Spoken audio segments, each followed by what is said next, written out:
Open heart surgery అంటారు sir దాన్ని ఇంగ్లీష్లోని. అవునవును. అలాంటి ఆల్రెడీ చేసి ప్రాబ్లం చెప్పాలండి ఇలాంటి ఉన్నట్టుంది వాళ్ళకి. ఇంతకుముందు. ఎందుకంటే Yes. ఇలాంటి డ్రామాలు ఆడే వాళ్ళకి అలాంటి షాక్ ట్రీట్మెంట్ ఇవ్వాలండి. ఇచ్చినప్పుడు మరొకడు ఇలాంటి డ్రామాలు చేయకుండా ఉంటాడు. ఏంటి సార్ వీళ్ళ డ్రామాలు? వీళ్ళ అధికారంలో ఉన్నప్పుడు వీళ్ళ మాటలు ఏంటి, వీళ్ళ నాలుగులు ఎలా మెలి తిరిగాయి? చంద్రబాబు నాయుడు గారి మీద, పవన్ కళ్యాణ్ గారి మీద, లోకేష్ గారి మీద, భువనేశ్వరమ్మ మీద వీళ్ళ మాట్లాడిన మాటలేంటి? ఈవేళ వీళ్ళు చేస్తున్న ఈ దొంగ నాటకాలు ఏంటండి? అంటే సిద్ధాంతానికి కట్టుబడి పనిచేసే వాళ్ళకి, డబ్బుల కోసం పనిచేసే వాళ్ళకి తేడా ఇదేండి. ఈ రోజున జగన్మోహన్ రెడ్డి గారికి కూడా అర్థమవుతూ ఉంటుంది. ఆ వంశీ ఏమో వంగలేడట, పోసానేమో పడుకోలేడట ఏడు అరెస్ట్ చేసిన తర్వాత. అప్పుడు వరకునేమో వాళ్ళని పీకేస్తాం, వీళ్ళ పొడిచేస్తాం అని ఏదో కబుర్లని చెప్పారు వీళ్ళు. ఒక్కసారి కేసు పెట్టి జైలు పంపించేటప్పటికి నేను వంగలేకపోతున్నాను. వంశీ వంగలేడేటండి, పెద్ద నేను చాలా పెద్ద పోటుగాడిని, పెద్ద డాన్ అని చెప్తాడు ఆయన. బయటకు వచ్చి అందరినీ బెదిరించేస్తాడు, పార్టీ కార్యాలయాలను తగలబెట్టించేస్తాడు. మరి ఆయన దాకా వచ్చేటప్పటికి ఇలాగా పిల్లలు అయిపోతున్నారండి. పిల్లల కన్నా దారుణంగా వ్యవహరిస్తున్నారు సార్ వీళ్ళంతా. ఇప్పుడు వీళ్ళ లోపల పెట్టిన తర్వాత ఏళ్ళ ఒకళ్ళే కాదండి, మొత్తం వైసీపీలో ఉన్న వాళ్ళు చాలా మంది ఏరండి. ఆ రోజున తెలుగుదేశం పార్టీ మేము ప్రతిపక్షంలో ఉన్నప్పుడు సార్, ఎందుకంటే నా ఎగ్జాంపుల్, నా అనుభవం చెప్తాను సార్. నా మీద కేసులు 30 కేసులు పెట్టారు, 2 రోజులు మమ్మల్ని జైల్లో పెట్టారండి. జైలు నుంచి వచ్చిన మరుక్షణం కూడా మేము ప్రశ్నించడం ఆపకపోతే మళ్ళీ రౌడీ షీట్ పెట్టారండి. రౌడీ షీట్ పెట్టి మీరు ప్రతి ఆదివారం, ప్రతి శనివారం మీరు జైలుకి రావాలి, సంతకాలు పెట్టాలనివ్వరండి. ఏదన్నా ఒక వీడియో స్ట్రాంగ్గా మాట్లాడితే ఇంటికి వచ్చి హౌస్ అరెస్టులు చేసేవారండి. ఇక్కడి నుంచి తీసుకెళ్ళి ఇక్కడ మా పోలీస్ స్టేషన్ కాకుండా మాకు పక్క జిల్లాలో ఉన్న పోలీస్ స్టేషన్లో నన్ను పెట్టేవారండి. ఎన్నో అవమానాలు చేసినా ఏ రోజు మేము ప్రశ్నించడం ఆపలేదు, మేము ధైర్యంగా మాట్లాడడం ఆపలేదు.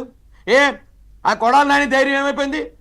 అధికారం ఉంటేనైనా మీరు నోర్లు మెదులుతాయి, అధికారం ఉంటే మాత్రం మీ బడాయి కబుర్లు చెప్తారా? అధికారం పోయినా పిల్లల్లో దాక్కుంటారా? ఇదేనా మీ మగొడతాను? మీతోట మేము తలపడేదని ఒకసారి నాకు చాలా సిగ్గు అనిపిస్తుందండి. పనోడు పందిరు ఎత్తే పిచ్చుకు వచ్చి పడగొట్టేట, అలాంటి పందిర్లు వేసారండి వీళ్ళందరూ, పోటుగాళ్ళు అందరూని. వీళ్ళందరూ వచ్చేసి చెప్పే కబుర్లు, డాబు కబుర్లకి జగన్మోహన్ రెడ్డి ఏమో ముసుముసులో మురిసిపోయేవారు సార్. ఇవరు ఈ రోజున తెలుగుదేశం పార్టీ అరెస్ట్ చేస్తుంది అని జాలి కబుర్లు, ఇప్పుడు ఇతనికి ఏదో గుండెపోటు వచ్చేసింది, గుండెపోటు వచ్చి చచ్చిపోతున్నాడు అని చెప్పి ఈ కహానీలు ఉన్నాయి కదండి. ఏం చేసింది సార్ కోటంరావు గవర్నమెంట్ వచ్చాక? ఎవడైతే ఏదో పనులు చేశాడో సాక్ష్యాధారాలతో సహా, అది కూడా ఆ ప్రభుత్వంలో చర్యలు తీసుకోలేదు కాబట్టి, ఇప్పుడు బిఎన్ఎస్ యాక్ట్ వచ్చింది కాబట్టి దాని ప్రకారం అరెస్టులు చేస్తున్నామండి మేము. కానీ వైసీపీ గవర్నమెంట్లో ఉన్నప్పుడు ఏం చేశారండి? డాక్టర్ సుధాకర్ గారిని రోడ్డు మీద పెట్టి చంపారు. సో ఆ సుబ్రహ్మణ్యం చంపేసి డెడ్ బాడీ డోర్ డెలివరీ. వాళ్ళు హత్యలు చేసేవారండి. పార్టీ కార్యాలయాల మీద గుంపుగా వచ్చి దాడులు చేసేవారు సార్. పట్టాభి గారి ఇంటి మీద, చిన్న పిల్లలు ఉన్న ఇంటి మీద 4-5 సార్లు వెళ్ళి ఆడంగి దాడులు చేశారు సార్.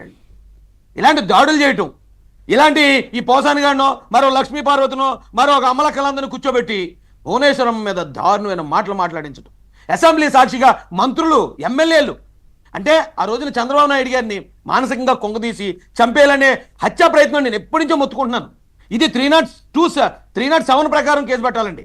చంద్రబాబు నాయుడు గారిని ఎవరైతే అంత దారుణంగా మానసికంగా కొంగదీసి చంపేయాలని చూసారో అలాంటి వాళ్ళ మీద 307 కేసు పెట్టాలండి.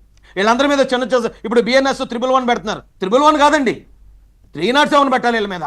అలా అంత దారుణమైన మాటలు మాట్లాడినప్పుడు ముసిముసి నవ్వులు నవ్వి పోటుగాళ్ళ బిల్డప్ ఇచ్చిన వాళ్ళందరూ ఈవేళ ఎక్కడికక్కడే దాక్కుంటూ ఉంటే, ఆ రోజు పెద్ద ఆయన ఆపరేషన్ చేయించుకుని ఉన్న అచ్చెన్నాయుడు గారిని ఎక్కడో శ్రీకాకుళంలో అరెస్ట్ చేసి వచ్చిన డబ్బా రేకులు లాంటి జీప్లో కూర్చోబెట్టి మంగళగిరి తీసుకొచ్చినప్పుడు ఆయన అంత బాధ అనుభవించాడు. కానీ ఆయన ఏమన్నా ఇప్పుడు ఇలా పోసాని గాడిలాగా హ్యాండ్షప్ అయిపోయాడండి?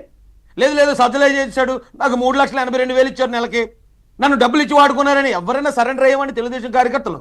సిద్ధాంతానికి, నాయకుడి మీద ఉన్న నమ్మకం అండి అది. సిద్ధాంతానికి కట్టుబడ్డం, రాష్ట్రం కోసం నిలబడ్డం, ప్రాణాలు తెగించి పోరాడే ఒక మావోయిస్ట్ నైజ్ ఆ సిద్ధాంత పోరాటం అండి అది. మా దగ్గర ఆయుధాలు లేవు, కానీ సిద్ధాంతం కోసం అలా పోరాడి నిలబడ్డాం. ఈవేళ చూడండి ఎలాగా మొత్తం పేక మెళ్ళ కుప్పకూలిపోయింది వైసీపీ. ఎవరిని మోసం చేస్తారండి ఇంకా ఈ డ్రామాలతోటి? ఎవరు నమ్ముతారండి వీళ్ళని? ప్రతి ఒక్కరు గమనిస్తున్నారు సార్. వీళ్ళకి జరగాల్సింది జరుగుతుంది. ఈ పార్టీ ఎక్కడ దాకా పోద్ది అనేది పెద్దలు మాట్లాడతారండి. Right judge. ఎందుకంటే ఇంకైనా అరెస్ట్ అయినాకైనా ఆయనకు రియలైజేషన్ వస్తుందేమో. ఎందుకంటే గతంలో ఆయన నేను ఇంకా మారిపోయాను, నేనేం మాట్లాడను, ఎవరి గురించి ఏమి విమర్శలు చేయను, నేను సాధారణ వ్యక్తిలాగానే ఉంటాను, అన్నీ చూస్తుంటాను తప్ప అని అన్నాడు. మరి ఇప్పుడు మళ్ళీ ఎందుకు మా లోకల్ అక్కడ నుంచి మా శ్రీనివాస్ ఇన్ఛార్జ్ చెప్తున్నారు, మార్నింగ్ మిలాఖత్ జరిగిందంట, మళ్ళీ వెంట తర్వాత నుంచి ఈ పరిణామాలన్నీ జరిగాయంట. శాంతిప్రసాద్ గారు నమస్కారం. ఏం చెప్తారు ఈ పరిణామం పైన? సో మీరు లీగల్ ఎక్స్పర్ట్ కూడా కాబట్టి, సో ఇట్లా ఆయన రిమాండ్లో ఉన్నటువంటి ఖైదీ ప్రస్తుతం ఈ రకంగా